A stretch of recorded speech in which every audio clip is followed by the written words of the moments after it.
La parole est à Monsieur Thierry Benoît. Merci, Monsieur le Président. Monsieur le Premier ministre, depuis le début de l'année, près de 1750 migrants ont perdu la vie en Méditerranée, victimes de la cruauté des passeurs, toujours plus prompts à exploiter la misère humaine. Mais ces drames migratoires sont aussi l'aveu cinglant de l'impuissance des pays européens, incapables d'agir collectivement face à une situation insoutenable. Comme l'a reconnu Jean-Claude Juncker lui-même, les conclusions du dernier Conseil européen ne font pas exception. Elles sont décevantes. Sauf à abdiquer face à l'offensive des populistes sur l'immigration, l'Europe a aujourd'hui le devoir d'agir. Car entre le silence indigne des uns et les cris d'orfraie des autres, une autre politique est possible, celle de la responsabilité et de l'action. Une vraie politique migratoire commune, c'est d'abord maîtriser nos frontières. Est-il normal que l'agence Frontex dispose seulement de 1% du budget européen? Deuxième projet majeur, porté notamment par Jean-Louis Borloo, engager un vaste plan en faveur de l'Afrique. Ce plan Marshall, que l'UDI appelle de ses vœux, permettra de s'attaquer aux racines profondes du problème, accompagner le développement de ce continent frère, relancer l'investissement en Europe et dissuader toute tentative d'immigration illégale. Troisième enjeu, lutter contre les réseaux criminels des passeurs. Enfin, une réelle politique migratoire commune, c'est aussi identifier les capacités d'accueil de chaque État membre de l'Union européenne.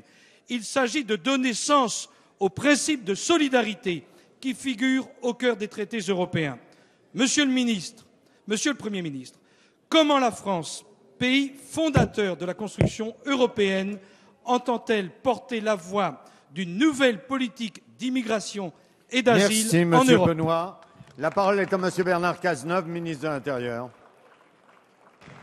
Oui, monsieur le député Benoît, votre question exprime des préoccupations qui sont tout à fait celles du gouvernement et qui ont présidé à des initiatives nombreuses au sein de l'Union européenne pour que ces drames humanitaires dont vous avez parlé cessent. Il faut une politique européenne, il faut aussi que nous prenions des initiatives en France et je voudrais faire un point précis sur ces deux aspects. Tout d'abord, au sein de l'Union européenne, nous devons faire en sorte que Frontex, dont l'opération a été engagée il y a de cela quelques mois, voit ses moyens augmenter. Nous avons décidé de les multiplier par 3 et la France participera à l'augmentation des moyens de Frontex par l'allocation de moyens maritimes et de moyens aériens qui ont d'ores et déjà été alloués à cette opération dans le cadre d'un engagement très clair de notre pays.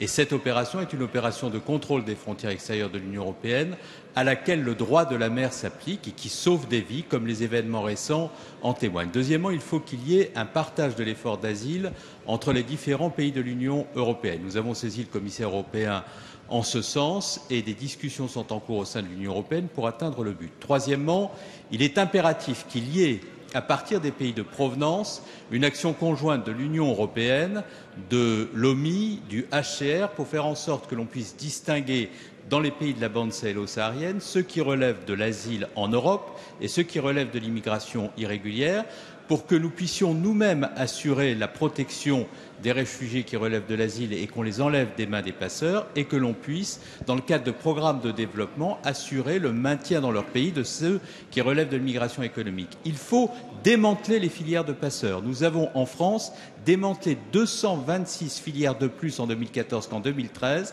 Nous devons renforcer la coopération entre les services de police et les services de renseignement au sein de l'Union européenne. Telle est la feuille de route, elle est celle de la France. Nous contribuons à faire en sorte qu'elle soit celle de l'Europe. Merci, Monsieur le Ministre.